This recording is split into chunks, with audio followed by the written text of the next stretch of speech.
Hey guys, welcome to another episode of Midwest ATVs. Today I'm going to be doing the 500-mile review of my 2018 Can-Am XMR 850. First we are going to go through all the things that I dislike about it, and then we'll go through the things that I like about it. So, I guess we'll start up front.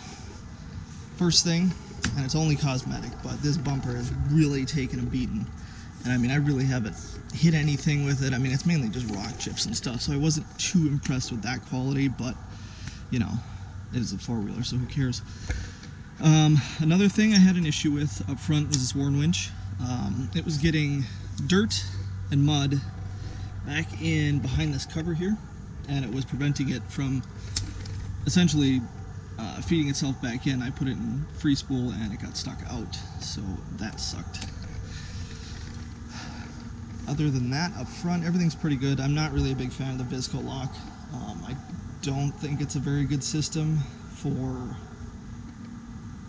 certain things. I mean, if you're just out in the swamp and stuff and you get it floored all the time, it probably is fine because it stays locked in, but if you let off the throttle at all, it'll actually disconnect and you have to spin again for it to come back on. So that is definitely one thing that I am not impressed with, and I will be changing that out with a torque locker here pretty soon, so I'll make a video about that.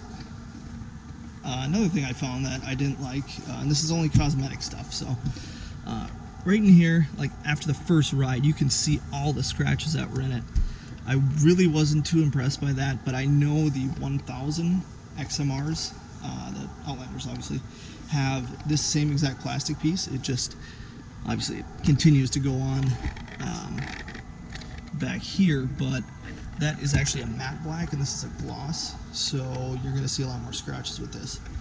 I also added the decal set from a 1000 Outlander XMR to kind of help with the scratches and stuff. I mean, at the end of the day, yes, it is a four-wheeler, but when you pay that much money for something, you kind of want it to look good for a while.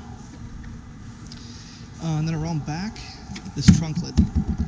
I'm really not too impressed with it. It always lets water in. This gasket around here is kind of a joke, to be honest. It really doesn't do a whole lot. But I know there's a company, I can't think of their name, that makes an actual, a much better gasket you can put in there and make that actually a little more waterproof. And then my top gripe, the airbox cover. It is warped already, and the only gasket around it is some type of a foam gasket, which I really don't like. I mean, it's not really something that I would consider to be waterproof. I mean, it's probably dustproof and stuff like that. For a quad like this, you definitely want it to be a lot more sealed than it would be from the factory, which kind of surprises me.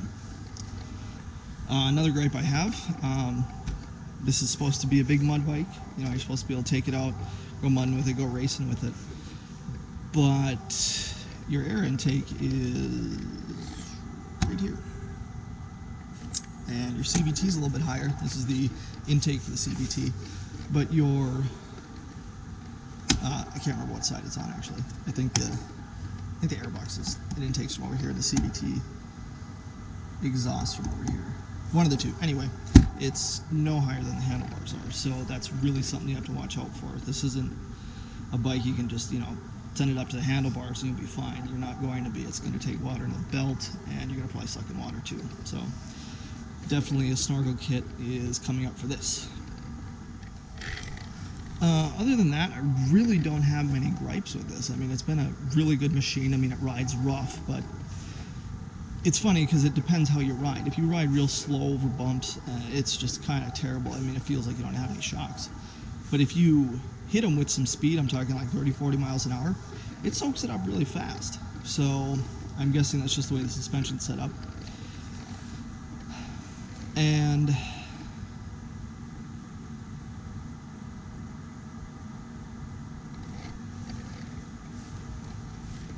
so, one of the things that I do like about this machine, I think it looks great. I mean, straight from the factory, this thing's sitting on the showroom floor. I mean, it looks pretty mean sitting there. I've gotten a lot of compliments on it, a lot of questions about it, and I've been pretty thoroughly impressed with the bike, actually. It's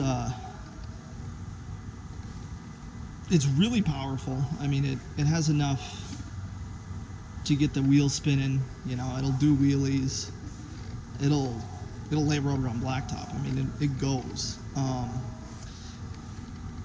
But at the same time, if you get it into any technical swamp riding situations, you're gonna smoke the belt. Once you really start working it, you can hear it start squealing. I mean, it's really not happy. So that's another thing you definitely want to do, is either do a belt upgrade and a clutch kit. That would be what I would do. And I actually just ordered a clutch kit for this. I got the Dalton Industries clutch kit for this. I ordered that from powermodz, Louis Skibo over there. He's a really nice guy. I got the headlights from him. I'm looking at a snorkel set from him, doing the clutch kit from him. I mean, he's been really good to work with, and I would highly recommend you guys go check him out. Obviously, you can go to powermodz.com or check him out right here on YouTube and on Facebook as well. Back on the topic of things that I really do like about this bike, these handguards, straight from Can-Am, they're very well built, and they weren't very expensive. I don't remember how much they were actually, but I mean, they are pretty rugged. I'm really impressed by those. I kind of figured before I got them they'd be a little bit cheaper and not really up to I really like things with a lot of quality if I'm paying the money, and those, I'm actually very impressed with those just for handguards, you know. Tires and everything are fine. They're the 30-inch ITP Cryptids. They're really not a 30. I think they're like a 29 and a half, or maybe a little bit smaller, but you can bump it up to some bigger ones pretty easily on this bike. I mean, you do have to trim some plastics and put a lift kit in it if you want.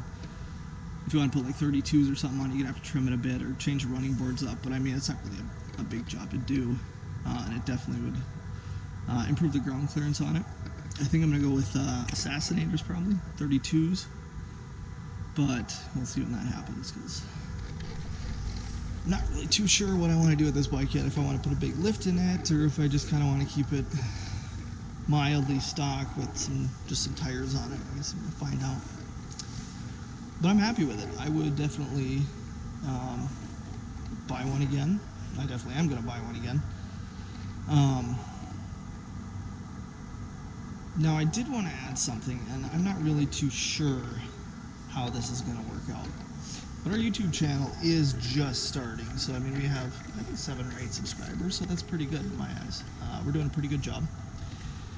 But if you guys have any feedback or anything, just post them down in the comments, and we'll try to improve this channel the best we can, because I really would like to bring you guys some really good content and, you know, even more ATV videos.